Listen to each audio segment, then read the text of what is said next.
Hey guys, Science Mr. Robertson back in action. Okay, new video today. It's on this. Bird migration. Birds. We know birds. Birds can fly. They can't all fly. They do have wings. They can't all fly. Penguins are birds. They can't fly. But we all know, I hope, what a bird is. This other word, migration, might be a tricky word for some people. You may have heard some people of somewhere in Sweden called Migrationsverket. I know I've certainly heard of it because I had to go there when I first came to Sweden. Because this is the organization, Migrationsverket, which control and organize all the people who come in to migrate into Sweden. So I had to go and see them and look, hey, here's my contract, here's where I'm working. And they were like, fantastic.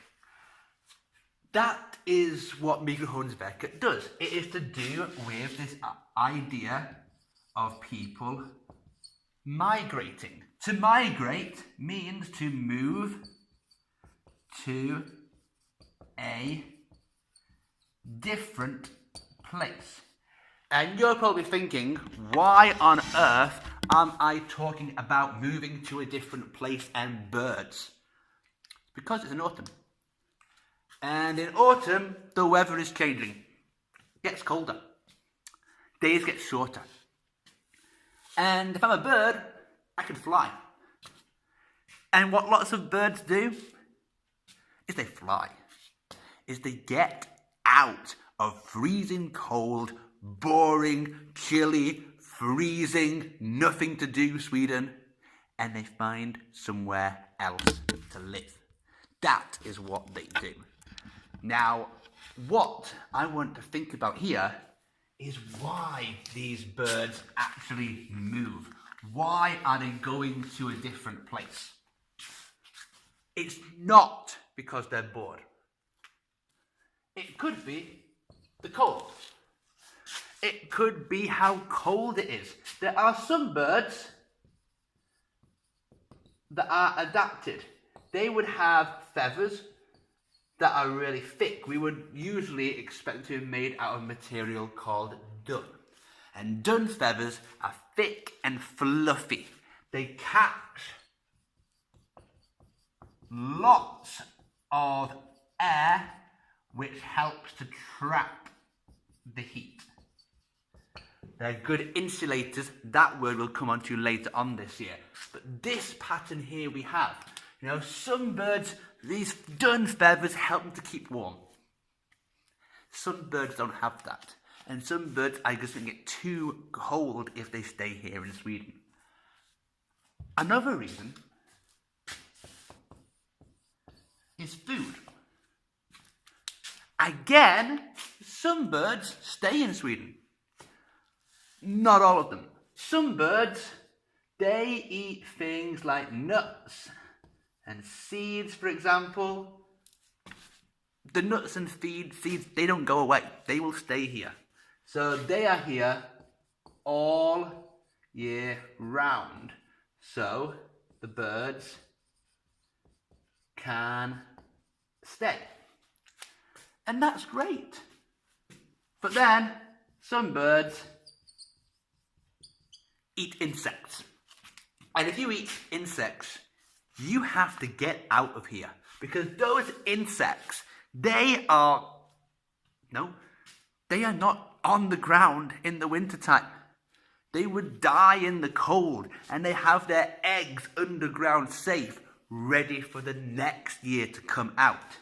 If you need insects, you have to go a long way away. And some birds go a long, long, long way. Some birds will go, maybe live, I'll go to Umeå for the summer and then down to Skåne in the winter. Fine. There are some birds that will go down to Spain. Some that will go to South Africa. There's one amazing one called the silver tern, which actually travelled from the north of Sweden all the way down to Antarctica at the South Pole. Because what that bird wants is lots of light. And of course, when it's winter for us and so dark, at the South Pole, it's going to be so light. So that's really, really good. This bird here is following light. So that's awesome. It has really long summer in Sweden, really long summer at the South Pole, and then it comes back. And you have these birds which can live a very, very long time. And here's that's terrible Africa. Here's Africa, it's not much better. Here's Europe-ish. Here's America. That's not too bad. That'll do. There's Sweden. Here's Iceland, whatever. There we go. Some of these birds will go here, down, back, down, back, down, back. And what's actually crazy is that some of these go to the same place. The exact same place. They can remember how to get from one side of the world to the other. We don't exactly know why. There's some different ideas. Some people think that the sun is a great indicator of where to go. You can follow the sun's pattern, or even like some of our sailors do, and they use all the other stars around, not just our sun.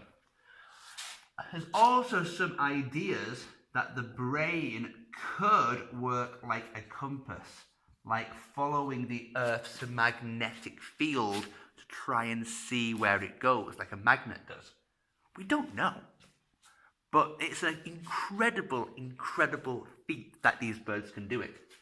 How do we know these birds can do it?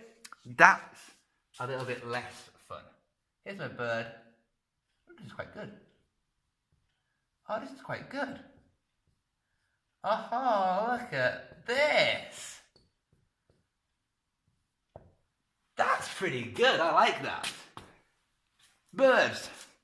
What we do if we find some birds, not everybody, people who are researching birds, they might catch one of these birds in a little net